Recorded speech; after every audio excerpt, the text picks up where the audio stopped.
Welcome back. In this lecture I shall discuss selection of inside design conditions based on thermal comfort criteria.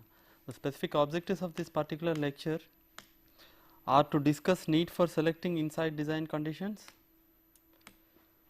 define thermal comfort, write heat balance equation for human beings, discuss factors affecting thermal comfort, discuss thermal comfort indices, and finally present ASHRAE comfort chart and recommended inside design conditions for winter and summer. At the end of the lecture you should be able to explain the need for selecting inside design conditions, define thermal comfort, write heat balance equation for human beings, list factors affecting thermal comfort, list thermal comfort indices, and describe ASHRAE comfort chart and recommended inside design conditions for winter and summer. Let me give a brief introduction. Design and analysis of air conditioning systems involves the following steps: selection of suitable inside, outside design and supply conditions, estimation of required capacity of cooling or heating equipment, selection of suitable cooling and heating equipment, design of air transmission, distribution systems, controls, etc. And generally the inputs are the building specifications, its usage pattern, special requirements, etc. So these are the various steps one has to go through while designing an air conditioning system. Okay, so let us begin with the first step, that is the selection of design inside and outside conditions. In this particular lecture I shall describe a selection of inside design conditions. Air conditioning is required, as you know, it is required either for comfort, that means comfort air conditioning, or for industrial use. For example, industrial use means it could be used in cold storages for preserving food products, or it could be used in process and manufacturing plants to provide the right conditions for the processes or the products being manufactured. The required inside conditions for industrial air conditioning vary widely depending on the specific requirements of the industry. So in fact there are many industries and many processes, many products being performed and all. So each product, each process requires different inside conditions. So you cannot have a universal criteria or universal value for inside conditions. Similarly for the cold storages, the required conditions inside a cold storage depends upon the type of product being stored, how long it is being stored, etc. Okay, so we cannot really generalize. So for these applications, that means essentially for industrial air conditioning applications, the inside conditions have to be chosen based on the specific requirement. Okay, when I say inside design conditions, what do we mean? What I mean is what should be the inside dry bulb temperature, what should be the inside moisture content. Inside means in the occupied space. Okay, so what is the dry bulb temperature in the occupied space, what is the moisture content in the occupied space, what should be the air velocity in the occupied space, right, what should be the level of purity required, etc. Okay. Unlike industrial air conditioning system, the required inside conditions for comfort air conditioning systems remain practically same, as this is related to the thermal comfort of the human beings. In fact, the human bodies are very much alike. So the required conditions for providing thermal comfort to human beings remain same irrespective of the location or type of the building or usage, etc. Okay, so we can have or we can formulate the required inside design conditions for comfort air conditioning systems. This is the topic of this lecture. So first let us define thermal comfort. What do we mean by thermal comfort? Thermal comfort is defined as that condition of mind which expresses satisfaction with the thermal environment. The definition is a bit vague because it is really very difficult to put it in words.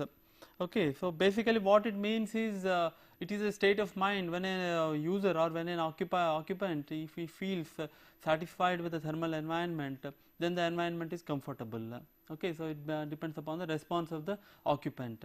So there is a lot of vagueness assigned to this. Okay, we will also see that the thermal comfort requirements vary from person to person. Okay, so it is not really possible to satisfy all the occupants. Okay, so this I will discuss a little later. The condition of thermal comfort is also sometimes called as neutral condition, even though strictly speaking they are not exactly same, but as far as we are concerned, the thermal comfort or neutral condition mean the same thing. A living human body may be likened to a heat engine in which the chemical energy contained in the food it consumes is converted into work and heat. Okay, so now I will explain what is the basic basis of thermal comfort and all. First, let us look at the human body. Okay, the process of conversion of chemical energy contained in food into heat and work is called as metabolism. Okay, so we know that all living beings, including the human beings, consume food. Food is required because this food is converted inside the body into heat and work. Okay, the work is used for doing some useful tasks, and the heat generation, the heat is required because especially in human beings we are warm blooded animals. Okay, our bodies have got to be maintained at some particular temperature. Okay, so the continuous heat generation is required. So the food we consume is utilized for these two purposes. So in this respect, a human body is like any heat engine. Okay, if you remember, we discussed heat engine, and I mentioned that a heat engine is nothing but a device which takes in some chemical energy in the form of a fuel and converts a part of it into work and a part of it into heat. Okay, so a human body is also like that. The rate at which the chemical energy is converted into heat and work is called as metabolic rate. Knowledge of metabolic rate of the occupants is required, as this forms a part of the cooling load of the air conditioned building. Why do we need to know about the metabolic rate, or why do we have to bother about the metabolic rate when we are discussing air conditioning systems? Because finally we shall see that whatever energy a human being is consuming in the form of food is ultimately rejected in the form of heat. Okay, so once it is rejected in the form of heat, it becomes a load, it becomes a cooling load on the air conditioned building. Okay, so if you want to estimate what should be the capacity of the cooling system, you must know what is the amount of heat rejected by human beings. That means what is the metabolic rate. Okay, that is the reason why we have to have information on metabolic rates. Okay. Similar to a heat engine, one can define thermal efficiency of a human being as the ratio of useful work output to the energy input. So we can also define thermal efficiency, and it is observed that the thermal efficiency of a human being can vary from 0% to as high as 15 to 20% for a short duration. Most of the time, for most of the activities, common activities, we find that the thermal efficiency of a human being is very low. Okay, it is almost close to 0%, but a human being can work with an efficiency as high as 20% for a very short duration. Okay, this is in a prolonged manner he cannot work with that kind of an efficiency, right. For most of the air conditioning calculations, we assume that the thermal efficiency is 0%. Okay, that means that whatever is the metabolic rate is finally converted into heat. Irrespective of the work output, a living human body continuously generates heat at a rate varying from about 100 watts to as high as 2000 watts. So for a sedentary person, that means for a person who is sitting quietly, the heat rejection rate is about 100 watts. However, the heat rejection rate can be as high as 2000 watts when he is doing some strenuous exercises. Continuous heat generation is essential, as I have already explained, since the temperature of the body has to be maintained within a narrow range. The body temperature must be maintained within a narrow range to avoid discomfort, and within a somewhat wider range to avoid danger from heat or cold stress. It is very important that the human body temperature should be maintained within a certain range. Okay, if it falls below the particular temperature, or if it goes beyond a particular temperature, it could become very dangerous, it could become even lethal. Okay. Now studies show that at neutral condition, the temperature should be, the skin temperature should be about 33.7 degrees centigrade, and the core temperature should be about 36.8 degrees centigrade. At other temperatures, the body will feel discomfort, or it may even become lethal. For example, let me show this in a schematic. You can see here that when the temperature is 36.8 degrees centigrade, the human body is at a neutral condition.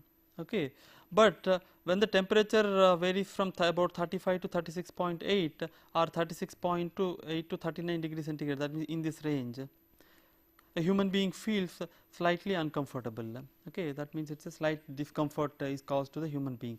But when the temperature falls below 35 degrees or goes above 39 degrees, that means in this region, it's observed that there is a major loss in efficiency of the human being. Okay, if he is performing any task, he will be performing it with very low efficiency. Okay, so from 31 to 35 and 39 to 43. But when the temperature falls below 31 degrees centigrade, or when it exceeds 43 degrees centigrade, it can become lethal. Okay, it may even lead to death. So you can see that effectively the temperature of the human body, this is the core temperature, should always be maintained between about 35 to 39 degrees centigrade. Okay, so beyond that it is not recommended, or it could become dangerous to the human being. So as I have already explained, when the temperature is lower than 35 degrees centigrade or higher than 39 degrees centigrade, then people suffer major loss in efficiency. It becomes lethal when the temperature falls below 31 degrees centigrade or rises above 43 degrees centigrade. Now let us look at heat balance equation. Let us see what decides the temperature of a human body, how the temperature of a human body varies. Okay. So for that we have to understand a heat balance equation for a human being. The temperature of a human body depends upon the thermal energy balance between itself and the surrounding thermal environment. As I said, a human body can be considered to be a heat engine. So you can apply the conservation of energy to a human body. You can take the human body as a control volume, and you can apply energy balance. If you apply thermal energy balance, this is what is known as heat balance. Okay, what do we get? So when we apply this, we get what is known as a heat balance equation. This heat balance equation for a human body is given like this: Qzen is equal to Q subscript Fk plus Q subscript Res plus Q subscript St, where Qzen is the rate at which heat is generated in the body. That should be equal to Qsk. Qsk is nothing but total heat transfer rate from the skin, plus Q subscript Res, which stands for heat transfer rate due to respiration, plus Q subscript St. Q subscript St, as you can see, stands for the rate at which heat is stored inside the body. That means this is a very simple energy balance equation. The rate at which heat is generated inside the human body should either be rejected or it is stored. Okay, because it has to be conserved, right? Now let us look at each of these terms. The first term is the heat generation rate. The heat generation rate Qzen is given by Qzen is equal to m into 1 minus eta, where m is the metabolic rate and eta is the thermal efficiency. As I said, for most of the applications or for most of the common tasks, this thermal efficiency term is almost close to 0. So you can neglect it. If you neglect it, you find that the heat generation rate is equal to the metabolic rate m. Okay. And the metabolic rate, on what does it depend? The metabolic rate depends on the activity, okay, the human activity, and it is measured in the unit met. Okay, this is a new unit.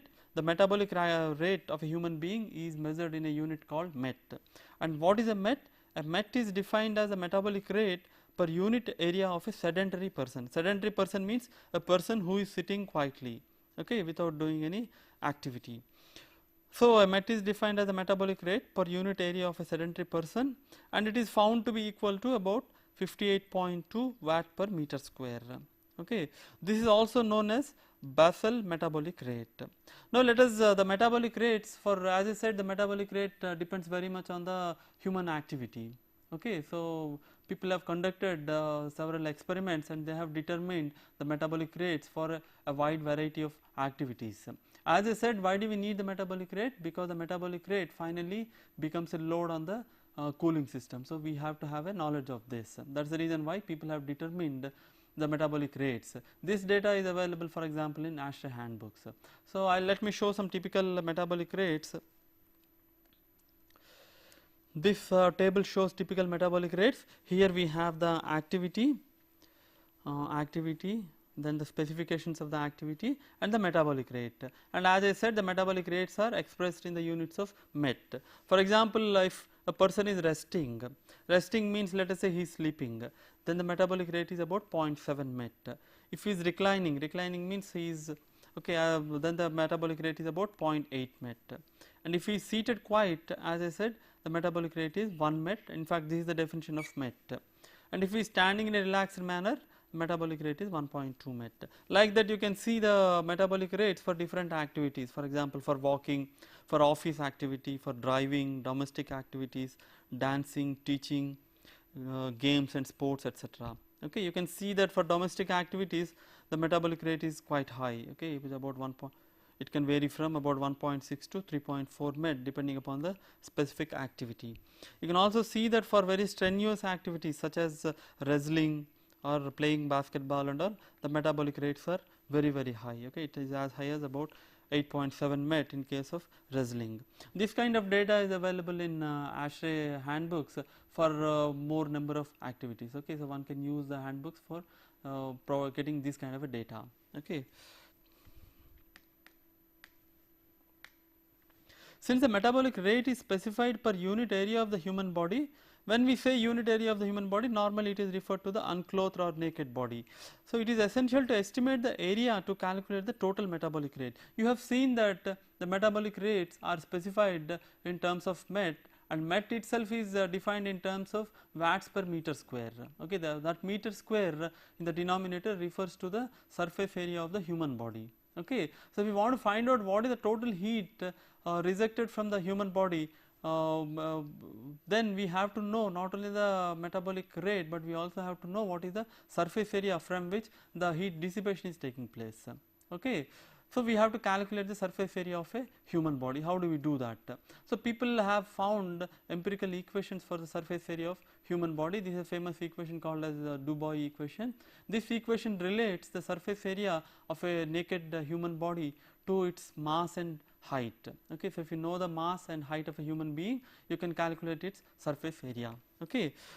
So, for calculation purposes, the human body is considered to be a cylinder with uniform heat generation and dissipation.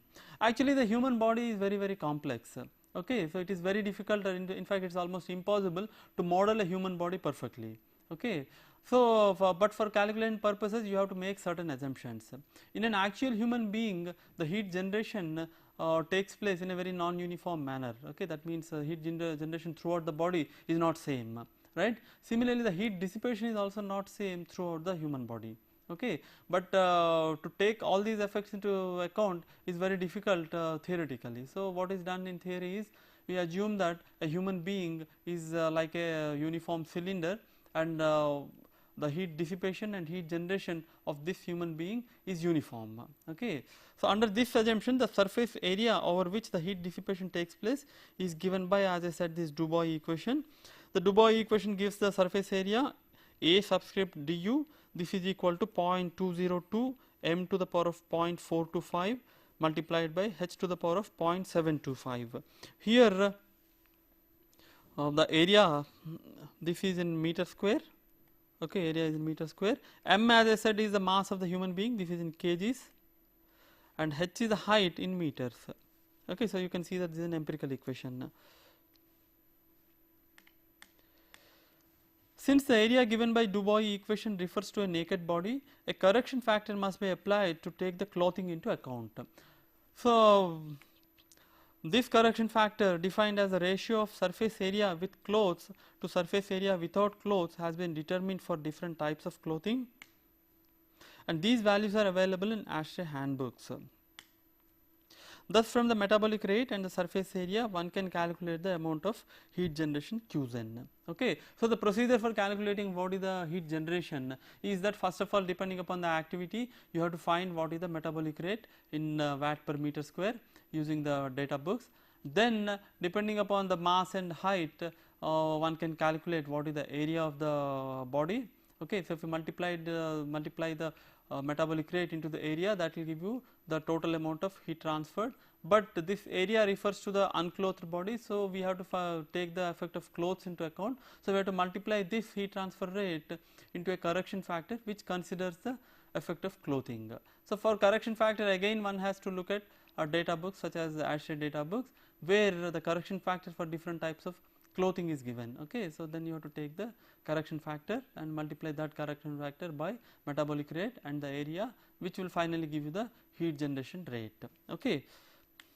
Now, let us look at the second term, that is the total heat transfer rate from the skin. This is given by Q skin is equal to plus or minus Q convective plus or minus Q radiative plus Q evaporative. Here you can see that this Q convective is the heat transfer rate due to convection, Q radiative is the heat transfer rate due to radiation, Q evaporative is heat transfer rate due to evaporation. So, for the heat transfer rate from the skin of a human being takes place by these three modes, that is first is by convection, the other one is by radiation, and the third mode is by evaporation. In the equation it is shown that convective and radiative terms could be either plus or minus. That means the convective heat transfer from a human body can be either from the body to the surroundings or from the surrounding to the human body. When it is from the human body to the surroundings, we use this sign plus. Okay, that means it is positive when the human body is losing heat. When he is gaining heat, it becomes negative. Okay, so the convective and radiative heat transfers can be positive or negative. For example, the convective heat transfer can be negative when the ambient temperature is higher than the human body temperature. Okay, whereas the evaporative heat transfer, that is Q evaporative, is always positive. That means a human being always loses heat by evaporation. And there is another difference between these two and the evaporative heat transfer. The convective and radiative heat transfers are sensible in nature, whereas the evaporation heat transfer is latent in nature. Okay. Using the principles of heat and mass transfer, expressions have been derived for estimating the convective, radiative and evaporative heat transfer rates from a human body. As it can be expected, these heat transfer rates depend on several factors that influence each of the heat transfer mechanism. So, if you look at advanced books on air conditioning or on thermal comfort, you will find that people have derived empirical equations for estimating the convective heat transfer and radiative heat transfer and evaporative heat transfer from a human being. Okay, so using those equations one can calculate the heat transfer rates, different heat transfer rates. But since all these heat transfer modes depend upon several factors such as what is the air velocity, what is the air dryable temperature, what is the humidity of the air, etc., one has to take all these factors into account. In fact, the empirical equations do take these factors into account. Okay, so you must note the complexity in evaluating all these parameters. Okay, as that is the reason you really do not have a perfect analytical theory or an analytical model. So, most of the time all these parameters are estimated based on experiments. Okay. Now, let us look at the heat transfer rate due to respiration. The heat transfer rate due to respiration is given by Qres is equal to C respiration plus E respiration, where C subscript RES stands for dry heat loss from respiration and E subscript RES stands for evaporative heat loss from respiration. What is this heat transfer rate by respiration? So, you know that all the human beings inhale air and exhale air. So, the air that you breathe in is at a condition same as that of the surrounding air. That means, when you breathe air inside, the air enters into the body at a temperature equal to the surrounding ambient temperature, and the moisture content also will be same as the surroundings. But the air that you breathe out, that means the air that you exhale, that will be at that is considered to be at the temperature equal to the core temperature of a human body. Okay. Similarly, that air that you exhale is treated as saturated. Okay. So, you take in ambient air and you exhale air which is at core temperature and which is saturated. So, in this process a human body can gain or lose heat. For example, outside air is cold, let us say outside air is 20 degrees centigrade and it is very dry. So, when we are inhaling that air, so we are inhaling cold and dry air, and what we are exhaling is warm air and humid air, because the core temperature is about 37 degrees. So, the air that is coming out of the body is at 37 degrees centigrade and it is also saturated. Okay. So, in this process of inhaling cold and dry air and exhaling warm and humid air, a body loses heat. Body loses both sensible heat as well as latent heat. Okay. This is one example. In another case, for example, outside air is very hot. So, when the air that you inhale will be hotter than the air that you exhale. So, in this process body gains heat. Okay. So, this sensible heat loss or sensible heat gain because of this respiration process is known as dry respiration heat transfer, heat loss or gain. Okay, and the heat gain or loss because of the evaporation is known as evaporative loss. You will find that the dry, as I said, the dry loss is sensible, whereas the evaporative loss is latent. And most of the cases the evaporative loss is always a loss. That means the body always loses heat by evaporation, whereas the body can gain or lose heat by sensible heating or cooling. Okay. Again, correlations are obtained for heat losses due to respiration in terms of metabolic rate, ambient conditions, etc. And the heat transfer rate due to respiration can be significant. Okay. And as you can guess, this depends upon what is the respiration rate, what is the rate at which you are taking in air and what is the rate at which you are breathing out the air. And the last term, that is Q storage. For comfort and ultimately for survival, the rate of heat stored in the body, QST, should always be 0. That means a body should neither store heat nor should lose heat, because the body, as I said, its temperature should be maintained at a fixed point. Okay. So, there should not be either heat accumulation or continuous heat loss. That means the QST should be 0, and this should be 0 at neutral condition. And it is found that a sedentary person at neutral condition loses about 40% of heat by evaporation, about 30% by convection, and about 30% by radiation. So, you can see that the evaporation loss is quite high. However, this proportion may change with other factors. For example, the heat loss by evaporation increases when the dry bulb temperature of the environment increases. Okay. So, if you look at what is the mechanism by which a body loses heat when outside is very hot, let us say in a typical summer, outside temperature is 45 degrees centigrade. Okay. When outside temperature is 45 degrees centigrade and a body has got to be maintained at 37 degrees centigrade. So, body cannot lose heat by convection or radiation. Okay. In fact, the body gains heat by convection or radiation, because the temperature of the outside is greater than the temperature of the inside the human body. Okay. So, body gains heat by convection and radiation. So, whatever heat it is gaining, it has to lose over and above the heat that is being generated in the human body. So, how it can lose? So, the only way it can lose this heat is by evaporation. Okay. That is why we perspire. In fact, I will explain this a little later. Okay. So, the body has to lose heat by evaporation. We sweat when the temperature is higher outside, and due to this sweating there will be an increased amount of evaporation. As a result, we lose more amount of heat. Okay. So, what I am trying to say is the percent by which a human body loses heat does not remain fixed, it varies from condition to condition. Okay. Since the body temperature depends on the heat balance, which in turn depends on the conditions in the surroundings, it is important that the surroundings should be such that the body is able to maintain the thermal equilibrium with minimum regulatory effort. Okay. So, in fact, I was talking about the neutral condition and thermal equilibrium and all. Basically what it means is that without much effort or without any effort, a body should be able to lose heat. Okay. It should not make any extra effort to lose the heat that is being generated inside the body. So, that is known as the neutral condition. Okay. But all living beings, including human beings, have certain regulatory mechanisms inside the body. Okay. These are all inbuilt regulatory mechanisms which will try to maintain the body temperature when the outside conditions are not favorable. Okay. That means when the outside becomes colder or hotter than the neutral condition, then this regulatory mechanism comes into picture, and it will try to maintain the body temperature by initiating certain processes. Okay.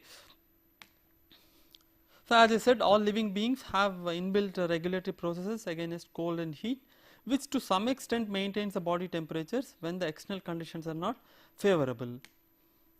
Human beings consist of a thermoregulatory system. Now, let me quickly explain what is this thermoregulatory system and how does it work.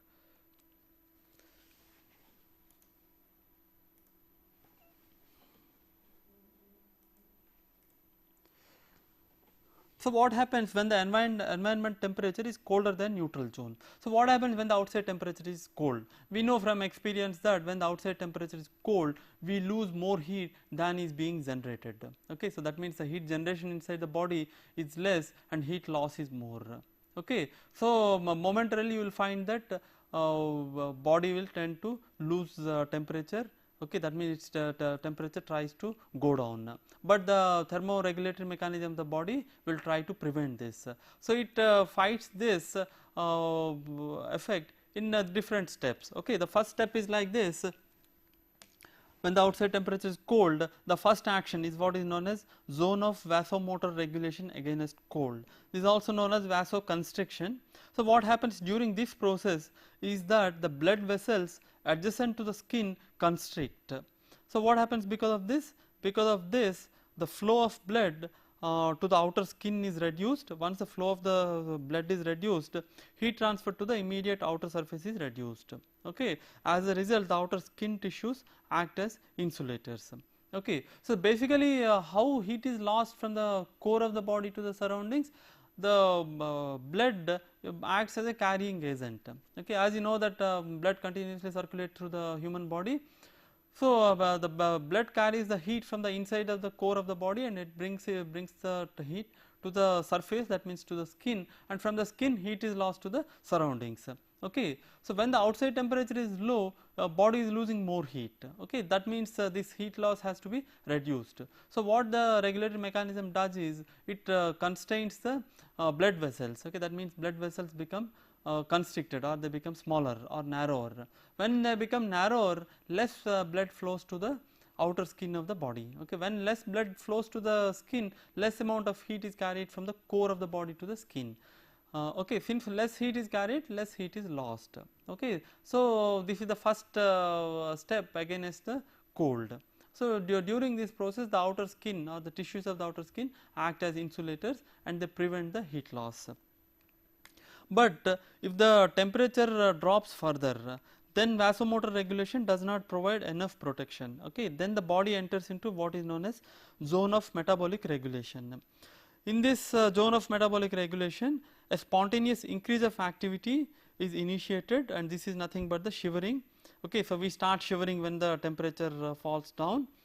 What happens due to shivering? Because of the shivering, since the activity is increasing, body heat generation is increased. Okay. That means temporarily we increase the generation of heat to take care of the increased heat losses. Okay. So when the losses are increasing, the only way it can combat these losses is to increase the heat generation. That is the reason why we have to eat, people say that you have to eat food, good food in winter, so that energy can be, there is sufficient energy which will take care of the increased losses. Okay. So if the temperature falls further, if the temperature drops further, then the body is not able to combat cooling of its tissues. Okay. So as I said, to a certain extent only the thermoregulatory mechanism can work. Beyond a certain point, it cannot simply work. Okay. So it starts failing. So what happens if the temperature drops further? If the temperature drops further, the body enters into what is known as a zone of inevitable body cooling. That means the regulatory mechanism cannot do anything. Okay. So there will be continuous loss of heat from the body. As the heat is being lost, your Q storage term in the heat balance equation becomes positive, it becomes negative. That means body temperature starts dropping. Okay. So this is what is known as zone of inevitable body cooling. Okay. And as we have seen, if the body temperature falls below say 31 degrees or so, it can become lethal. Okay. So this has got to be prevented. So this is the action of the regulatory mechanism against cold. Let us see how the body fights the heat. When the environment is hotter than the neutral zone, as you know, when the environment is hotter than the neutral zone, less heat is lost and more heat is generated. Okay. That means generation is more compared to the loss. Once generation is more compared to the loss, the Q storage term becomes momentarily positive. That means body starts accumulating or storing heat. Once body starts storing heat, its temperature again tries to increase. When again temperature starts increasing, the thermoregulatory mechanism comes into picture. So what does it do?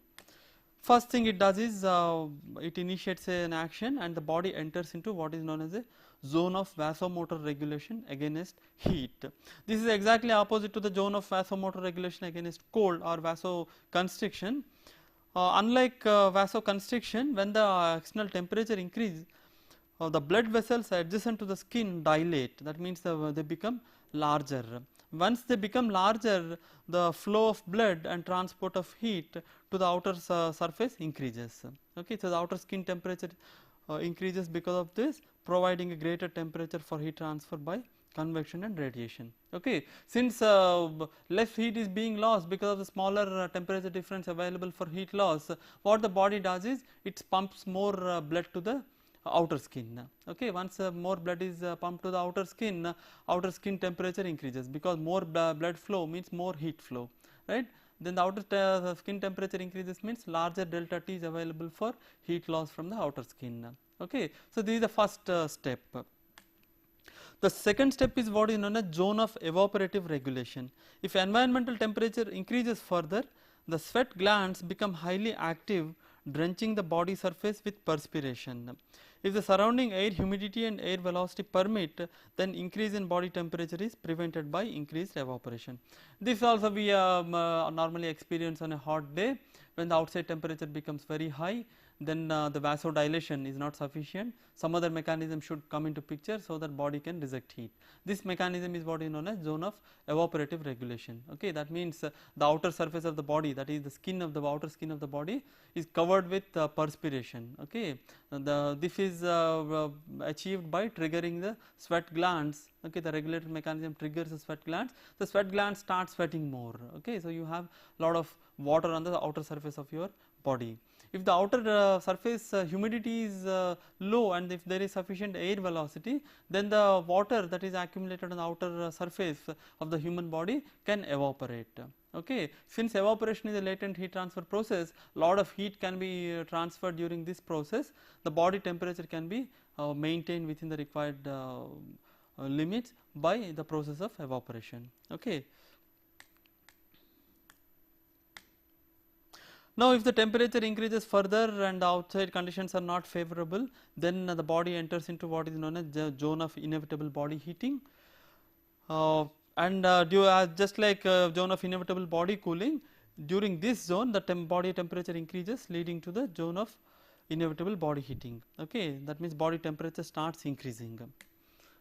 Increase in internal body temperature leads to several ill effects. This could be very, very dangerous.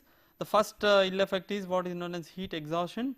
The symptoms of this heat exhaustion is fatigue, headache, dizziness, irritability, etc. Of course, heat exhaustion is not dangerous or lethal, because a person can recover from this. Okay, if he takes rest in a shadow or in a shade. The second problem is heat cramps. Heat cramps means basically loss of body salts due to increased perspiration. Okay, whenever the body is losing water by perspiration, along with the water, salt also is lost. Okay, once the body loses too much of salt, then it goes into what is known as the heat cramp. Okay, it feels the heat cramps. Heat cramps, in fact, you might have seen that typically cricket players or football players, when they play cricket or football under hot conditions, they experience this. Okay, because when they are playing the games, their activity level is quite high, so they have to lose lot of heat, because a lot of heat is generated inside the body. So all that heat generated has to be lost. So they cannot lose all that heat just by convection or radiation. Okay, so they have to lose. They will be losing most of the heat by evaporation. Okay, that means they will be losing lot of water. So along with this water, they also lose salts, body salts. Okay, if the body salt loss is very high, then they experience this heat cramps. Okay, so the remedy for this heat cramp is they have to take some salt tablets and take some rest. Okay, so that again the body gains the salt, right. The third ill effect, which is most dangerous, is known as heat stroke. Heat stroke could cause permanent damage. It is very dangerous, and it can lead to the damage of the brain, or it could even be lethal. That means it could even cause death if the body temperature exceeds 43 degrees centigrade. Okay. So this is the thermoregulatory system and how it works. Thus, it is seen that even though human body possesses a regulatory mechanism, beyond certain conditions it becomes ineffective. Hence, it is essential to ensure that surrounding conditions are conducive for comfortable and safe living. Okay. So, you cannot simply rely on the thermoregulatory mechanism. Okay. It cannot take care forever. So, outside conditions also must be conducive. If the outside conditions are not conducive, then an air conditioning system will be required to provide the required conditions. Okay. These conditions are required, first of all, for comfort, and second for survival also. Okay. The purpose of comfort air conditioning system is to provide suitable conditions in the occupied space so that it is thermally comfortable to the occupants. Now let us look at the factors affecting thermal comfort. The first factor is what is known as physiological factors. The physiological factors are age, activity, sex and health. These factors influence basically the metabolic rate. It is observed that of all these factors the most important is the activity. Other factors are found to have negligible effect on thermal comfort. That means factors like age and health do not have significant effect. The second factor affecting thermal comfort is what is known as insulating factor due to clothing. Okay, because all the human beings wear clothes and clothes act as insulation. Okay. So this type of the type of clothing has strong influence on the rate of heat transfer from the human body. Okay, so this is important. The unit for measuring the resistance offered by clothes is called as clo. So just like for metabolic rate, people have defined a unit for measuring the resistance of the clothes, and this unit is called as clo. Okay, so let me briefly explain what is this clo. 1 clo is equal to a heat transfer resistance of about 0.155 meter square Kelvin per watt. Okay. Typical clo values for different types of clothing have been estimated and are available in the form of tables, for example in ASHRAE handbooks. For example, a typical business suit has a clo value of 1, okay, while a pair of shorts has a clo value of about 0.05. Obviously, higher the amount of clothes you wear, the resistance offered by the clothes also increase. Okay, when you wear minimum clothes, then the resistance offered by the clothes will be less.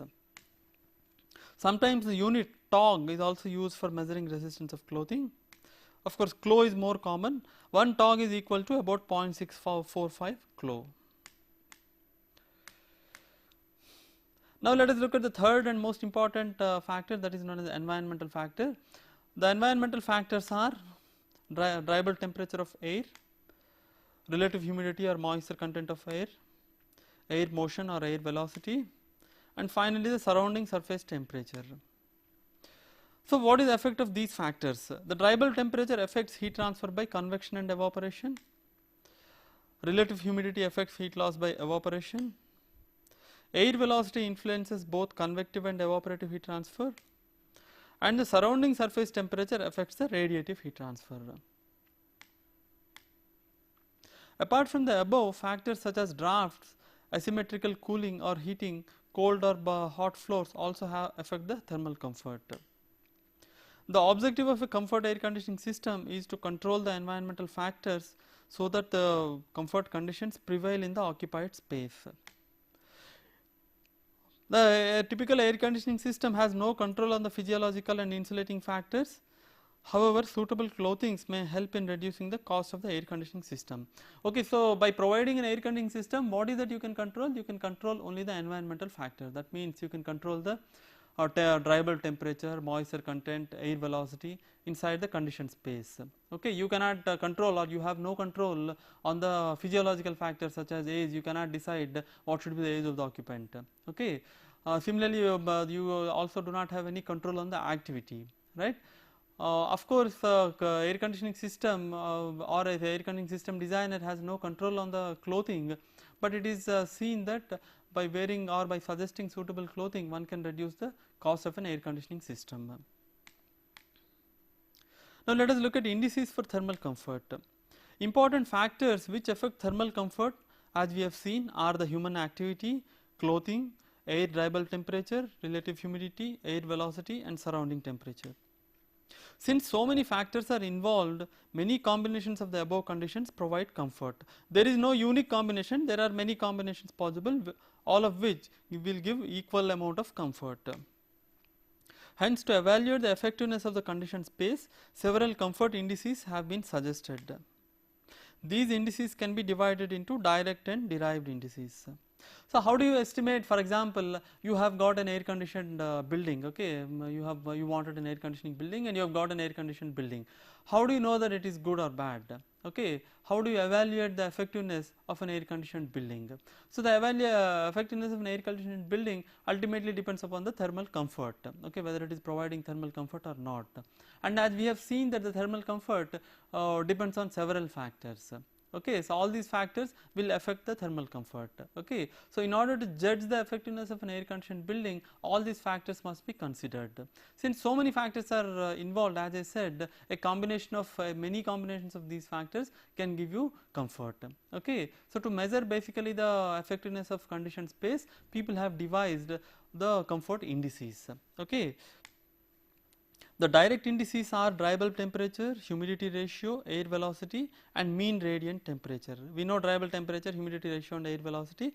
Mean radiant temperature is a new parameter, and this is defined as the mean radiant temperature T subscript MRT is defined by this equation: T MRT to the power of 4 is equal to Tg to the power of 4 plus Cv to the power of half into Tg minus Ta, where Tg is called as the globe temperature, Ta is the dry bulb temperature, V is the air velocity, and C is a constant whose value is equal to 0.247 into 10 to the power of 9. Here all the temperatures are in absolute Kelvin scale, velocity is in meter per second, and dry bulb temperature is also in Kelvin, okay, as I have already mentioned.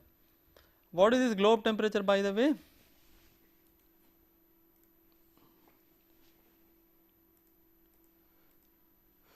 This globe temperature is the temperature measured at steady state by a thermocouple placed at the center of a black painted hollow cylinder of 6-inch diameter kept in the conditioned space.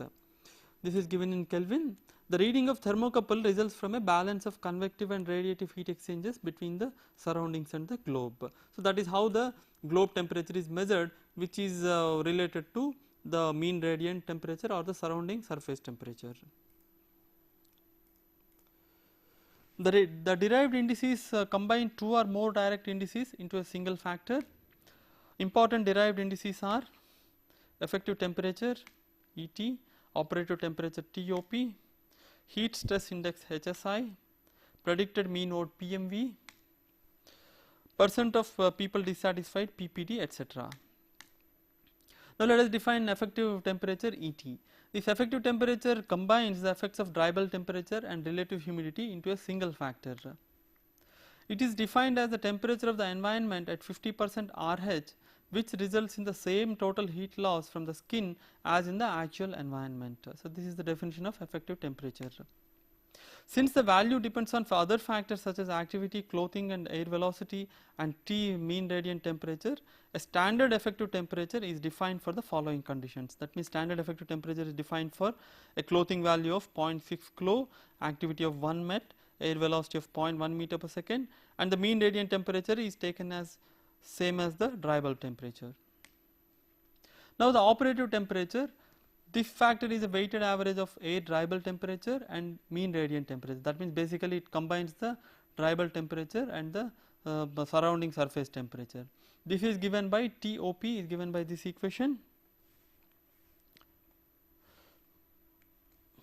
Okay, HR into TMRT plus HC into T ambient divided by HR plus HC, where HR is the radiative heat transfer coefficient which we have defined earlier, and HC is the convective heat transfer coefficient. TMRT is the mean radiant temperature, T ambient is the ambient dry bulb temperature. And if HR and HC are almost same, then the operative temperature is almost equal to the arithmetic average of mean radiant temperature and the ambient dry bulb temperature. Okay. ASHRAE has defined a comfort chart based on the effective and operative temperatures. Okay, let us look at this ASHRAE comfort chart. The comfort chart shows the recommended inside conditions for summer and winter, because this is the ultimate objective of this lecture, okay, to find the required inside conditions for summer and winter air conditioning systems. Okay. The comfort chart is based on statistical sampling of a large number of occupants with activity levels less than 1.2 met. Okay. This is valid for this kind of activities. This picture shows the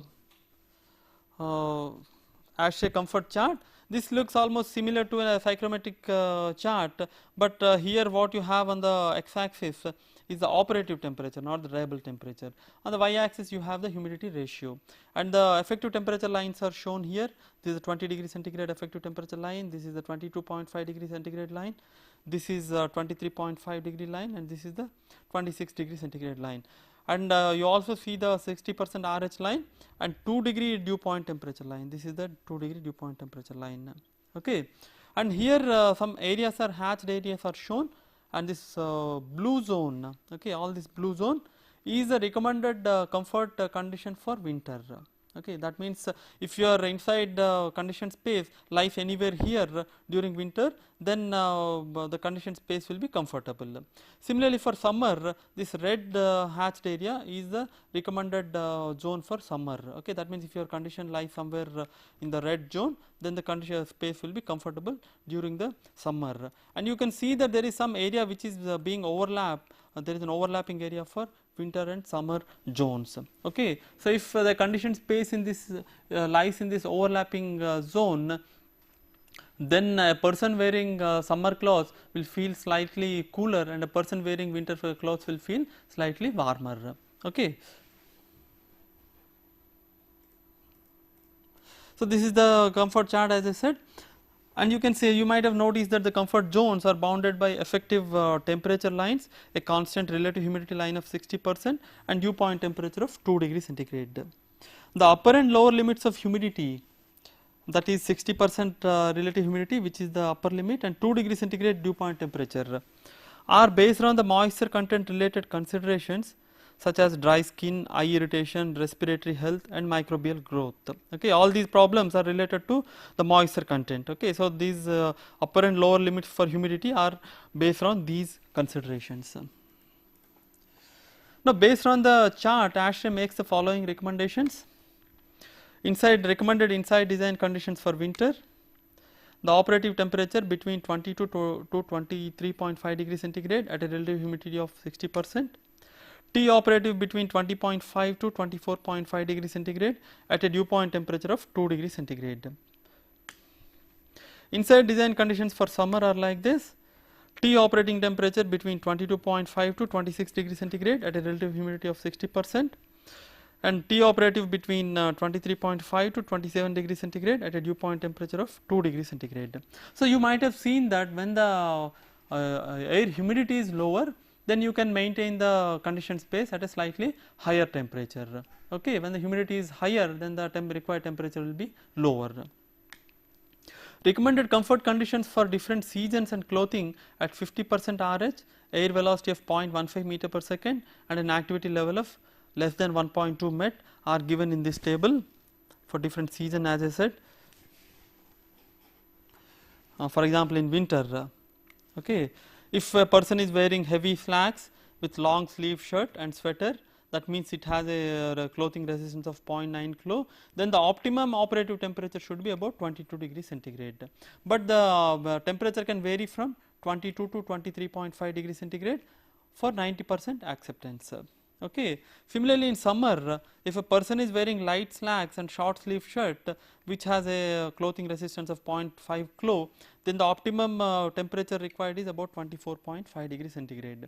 But this can vary from 23 to 26 degrees centigrade with 90% acceptance. Now you can see the effect of clothing. If he is wearing minimal clothes, that means let us say shorts, which has a resistance of 0.05 kilo, then the optimum operative temperature becomes quite high, okay, 27 degrees centigrade, and the range will be 26 to 29 degrees centigrade. So these are the recommendations, and based on these values one can maintain or one can decide the required inside conditions for a conditioned space for both summer as well as winter air conditioning systems. Okay. To minimize cost, air conditioning system should be operated at as low temperature as acceptable in winter and as high a temperature as acceptable in summer. For summer, the inside temperature can be higher for places closer to the equator. 1 degree centigrade rise in effective temperature is allowed for each 5 degree reduction in latitude with reduced clothing and increased air velocities. The required conditions change if the activity levels are different. For example, in a gymnasium, the required temperature may be much lower than what is recommended for low activity. And P.O. Fanger, Professor Fanger of Denmark, has carried out extensive pioneering studies in this area, and he has made recommendations for several conditions. So basically, one thing you must keep in mind is an air conditioning system involves cost, both initial as well as running cost. So if you want to minimize this cost, then the temperature, inside temperature, should be as high as possible in summer, and it should be as low as possible in winter. Okay. Of course, within the certain guidelines or within certain acceptable ranges. Okay. So how this can be done? For example, in summer, as I said, the inside temperature should be as high as possible. So people should preferably wear light clothes. Okay. If people are wearing heavy clothes in summer, then required temperature in the conditioned space will be very low. Once the required temperature becomes very low in summer, then the cost of the air conditioning system becomes high. Okay. Similarly, the required temperature can be increased by slightly increasing the air velocity. That means at higher air velocities, required temperature also increases. Thereby, you can reduce the cost of the air conditioning system.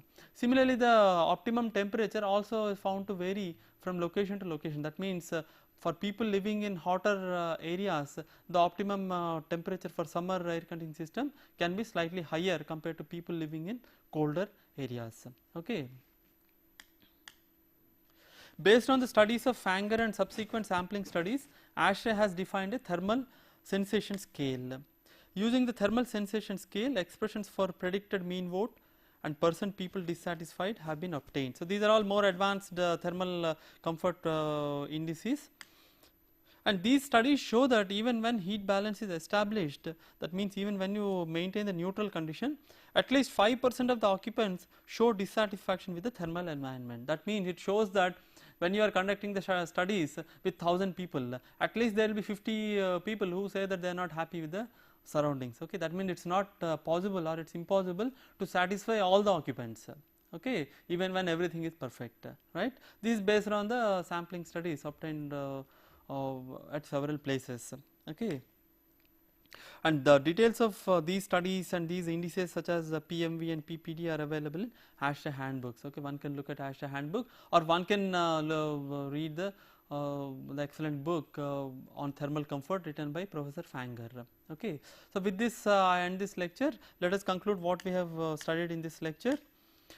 In this lecture, the following topics are discussed: criteria for selecting inside design conditions, thermal comfort, heat balance equation for human beings, factors affecting thermal comfort indices, ASHRAE comfort chart, and recommended inside design conditions for winter and summer. In the next lecture, we shall look at how to select the design outside conditions. Thank you.